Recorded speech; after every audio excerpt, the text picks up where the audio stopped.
Jadi pas giliran saya mau setelah ditampar, saya tanya apa salah kami komandan. Jadi Kapolres Pak Renat Nainggolan tidak terima, langsung beliau mau menyerang saya, mau memukul.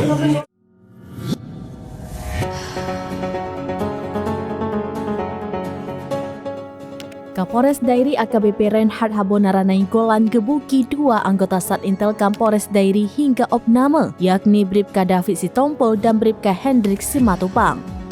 Menurut Bribka David Sitompul, saat ditemui di rumah sakit, peristiwa penganiayaan terhadap dirinya dan Hendrik bermula saat mereka mendadak dibariskan Kapolres Dairi sekitar pukul 5 waktu Indonesia bagian Barat.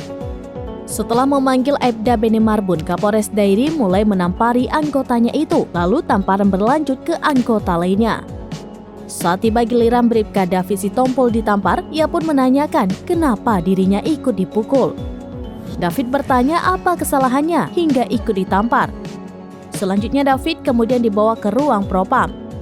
Di sana, Kapolres Dairi mendaratkan pukulan bertubi-tubi ke tubuh David hingga dia tersungkur. Karena dianiaya, David kemudian dirawat di RSUD Sidikalang. Pasca dianiaya, David yang menderita saraf kejepit langsung drop.